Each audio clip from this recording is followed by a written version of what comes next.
Namaste, everyone. So today we will be reading chapter 14 of the holy book Sai Satcharitra. So there has two sections. The first section is Ratanji Wadia from Nanded. Okay, so let's look at the preliminary before we begin. So in the last chapter, we described how Baba's words and grace cured many incurable diseases. Now we shall describe how Baba blessed Mr. Ratanji Wadia with a child. The life of the saint is naturally sweet inside and outside. His various actions and his natural sayings are also sweet. His life is bliss incarnate. Sai told his devotees stories as a means for them to remember him. He gave them various stories of duty and action, which ultimately led them to true religion. His object may be to help people live happily in this world, but also to ensure that they are always cautious and gain the object of their life, self-realization. We get a body, especially human body, as a result of merits in our past births, and it is worthwhile while its aid to attain devotion and liberation in this life. So we should never be lazy, but should always be on the alert to gain our end and aim of life. If you hear daily the Leela's stories of Sai, you will always see him. You will remember him all day and all night. When you assimilate Sai in this way, your mind will lose its fickleness. And if you go in this manner, your mind will finally be merged into this pure consciousness. So let's begin today's section, which is Ratanji from Nanded. So now let us come to the main story of this chapter. In Nanded, in the Nizam state, there lived a mill contractor and trader named Ratanji Shapurji Wadia. He had amassed a large amount of money and had acquired fields and land. He had cattle, horses, conveyances, and was very prosperous. To all outward appearances, he looked very happy and content, but inwardly he was not so. Providential dispensation is such that no one in this world is completely happy and rich. But Ratanji was no exception to this. He was liberal and charitable, gave food and clothing to the poor, and helped everyone in various ways. People took him to a good and happy man, but Ratanji was miserable as he had no children. Just as Kirtan, singing glories of the Lord without devotion, music without rhythmical accompaniments, proficiency in the arts without common sense, and a pilgrimage without repentance are incomplete, so is the house of a man without a child. Ratanji always brooded over this issue and thought, will God ever grant me a son? He had great regard for Dasganu Maharaj. He saw him and told him about all his issues. Dasganu advised him to go to Shirdi, receive Baba's darshan, fall at his feet, and seek his blessings. Ratanji liked the idea and decided to go to Shirdi. After a few days, he went to Shirdi, received Baba's darshan, and fell at his feet. Then, opening a basket, he took out a beautiful garland of flowers and placed it around Baba's neck and offered him a basket of fruits. With great respect, he then sat near Baba and prayed to him, saying, many people who find themselves in difficult situations come to you and you receive them immediately. Hearing this, I have anxiously sought your feet. Please do not disappoint me. Sai Baba then asked him for dakshina of 5 rupees, which Ratanji intended to give, but added that he had already received 3 rupees and 14 paisas from him, and then Ratanji should only pay the balance. Hearing this, Ratanji was rather puzzled. This was the first time he had been to Shirdi. So how had Baba previously received 3 rupees and 14 paisa from him? He could not solve the riddle, but he sat at Baba's feet and gave Baba the balance of the dakshina asked for. He explained to Baba why he had come to seek his help and prayed that Baba bless him with a son. Baba was moved, told him not to be worried, and that his bad days had ended. He then gave him udi, placed his hand on his head, and blessed him, saying that Allah, God, would satisfy his heart's desire. Then, after taking Baba's leave, Ratanji returned to Nanded and told Das Ganu everything that took place at Shirdi. He said that everything went well there and that he had received Baba's darshan and blessings. But there was one thing which he could not understand. Baba said that he had received 3 rupees and 14 paisa from him before. He said to Das Ganu, "This was my first trip to Shirdi. Then how could I have given him that sum of money?" Das Ganu was also puzzled, and he pondered over it for a long time. Sometime thereafter, it struck Das Ganu that Ratanji had received, a few days prior to the Shirdi trip, a Muslim saint named Mosley Sahib, and had spent some money for his reception. Mosley Sahib was a saint well known to the people of Nanded. Before Ratanji decided to go to Shirdi, Mosley Sahib happened to visit Ratanji. Ratanji knew him and loved him, so he gave a small party in his honor. Das Ganu got from Ratanji the memo of expenses of this reception, and everybody was wonderstruck to see the expenses amounted to exactly 3 rupees and 14 paisas. Nothing more, nothing less. They all came to know that Baba was omniscient and that he lived in Shirdi. He knew what happened everywhere. In fact, he knew the past, present, and future and could identify himself, heart and soul, with anybody. Ratanji was satisfied with this explanation, and his faith in Baba was confirmed and increased. In due course, he was blessed with a son, and his joy knew no bounds. It is said that he had 12 children in total, out of which only 4 survived. Now we go to the next section, called Dakshina Mimansa. Now we shall close this chapter with a few remarks about Dakshina. It is well known that Baba always asked for Dakshina from people who went to see him. Somebody may ask a question: if Baba was a fakir and perfectly detached from worldly possessions, why should he ask for Dakshina and care for money? We shall consider this question broadly. For a long time, Baba did not accept anything.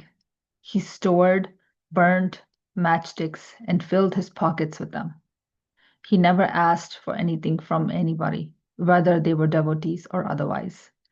If anybody offered him a paisa or two, he purchased oil or tobacco. He was fond of tobacco, for he always smoked a bidi or chillum.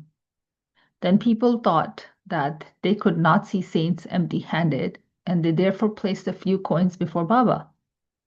If a paisa was placed before him, he used to pocket it, and then it was a 2 paisa coin. It was returned immediately. Then, after Baba's fame had spread far and wide, people began to flock in numbers, and Baba began to ask for dakshina from them. It is said that in the Shruti Vedas that the worship of God is not complete unless a gold coin was offered. If a coin was necessary when worshipping God, why should it not be so when worshipping a saint? Ultimately, the Shastra said that when one goes to see God, a king, a saint, or a guru, he should not go empty-handed. He should offer something. In this connection, we may notice the precepts recommended by the Upanishads. The Briyat Ranyak Upanishad says that the Lord Prajapati advised the gods, men and demon, with one letter, quote unquote, Da. The gods understood by this letter that they should practice Dhamma, which is self control, while humans understood that they should practice Dana, charity, and the demons understood that they should practice Daya, compassion. The teacher in the Taittiriya Upanishad exhorts his pupils to practice charity and other virtues. Regarding charity, he says, give with faith, give with magnanimity, give with modesty, with awe and sympathy. In order to teach the devotees a lesson of charity and to remove their attachment to money and thus purify their minds, Baba asked for dakshina from them. But there was this peculiarity. Baba said that he had to give back to the devotee 100 times or more for what he had received. There are many instances in which this has happened. To quote an instance, Mr. Ganpatrao Bodas, a famous actor, says in his Marathi autobiography that when Baba pressed him frequently for dakshina, he emptied his money bag before him. The result of this was, as Mr. Boda says, that later in his life, he never lacked money, as it came to him abundantly. There were also secondary meanings of dakshina. In many cases, Baba did not want any money. To quote two instances, Baba asked for 15 rupees as dakshina from Professor G.G. Narke, who replied that he did not have even a small paisa on him. Then Baba said, I know you have no money, but you are reading the Yoga Vashishta. Give me dakshina from that. Giving dakshina in this case meant deriving lessons from the book and lodging them in the heart, where Baba resides. In other case, Baba asked a certain lady, Mrs. R.K. Tarkad, to give him 6 rupees as dakshina. The lady felt embarrassed as she had nothing to give. Then her husband explained to her that Baba wanted her to surrender the 6 inner enemies, lust, anger, avarice, etc., to him. Baba agreed with this explanation. It is to be noted that though Baba collected a lot of money as dakshina, he would distribute the whole amount the same day, and the next morning he would become a poor fakir again. When Baba took his Mahasamadhi, after receiving thousands and thousands of rupees as dakshina for about 10 years, he only had a few rupees in his possession. In short, Baba's main object in taking dakshina from his devotees was to teach them the lesson of renunciation and purification. Now we look at postscript. Mr. B.V. Deo of Thana, retired Mamlatadar and a great devotee of Baba, had written an article on this subject, dakshina, in the Sri Sai Leela magazine. In this, he says, among the other things, the following. Baba did not ask for dakshina from everyone. If someone gave dakshina without being asked, he sometimes accepted it and the other times he refused it. He only asked it from certain devotees. He never demanded it from devotees who thought that they would offer dakshina only if Baba asked. If anybody offered it against his wishes, he never touched it. And if they still left it there, Baba asked them to take it away. He asked for small or big amounts from devotees, according to their wishes, devotion, and convenience. He asked for it even from women and children. He never asked all the rich and all the poor. Baba never got angry with those whom he asked for dakshina and did not give it. If a devotee sent dakshina to a friend who forgot to hand over the same to Baba, he somehow reminded him of it and made him pay it. On some occasions, Baba used to return a certain sum from the amount tendered as dakshina and ask the donor to guard it or keep it in his shrine for worship. This procedure benefited the donor immensely. If anybody offered more than he originally intended to give, Baba returned the extra amount. Sometimes he asked for more dakshina from some than what they originally intended to give. And if they had no money, asked them to get or borrow from someone else. For some, he demanded dakshina 3 or 4 times a day. Out of the amount collected as dakshina, Baba spent very little for his own sake, to buy tobacco for him, his chilam, and fuel for his thuni. The rest he distributed as charity in various proportion to various persons. All the paraphernalia of the Shirdi Sansthan was brought by various rich devotees at the instance and suggestion of Radha Krishna Maiba. Baba used to get angry and scolded those who brought him expensive articles. He said to Mr. Nana Sahib Chandorkar that his property consisted of one kopin, which is cot piece, and one stray piece of cloth, which is kafni or robe, and a tin pot, and that people troubled him by bringing all these unnecessary, useless, and costly articles. Lust and wealth are two main obstacles in the way of our Paramatma, spiritual life, and Baba provided in Shirdi two institutions, Dakshina and Radha Krishna Mai. Whenever they came to him, he demanded Dakshina from them and asked them to go to school, Radha Krishna Mai's house. If they stood these two tests well, and if they showed that they were free from attachments of women and wealth, their progress in spirituality was rapid and assured by Baba's grace and blessings. Mr. Deo had also quoted a passages from Gita and Upanishads and shown that charity given in a local place and to a holy personage benefits the donor's welfare to a great degree. What is more holy than Shirdi and its presiding deity, Shirdi Sai?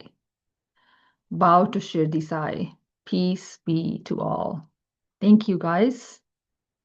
Until next time.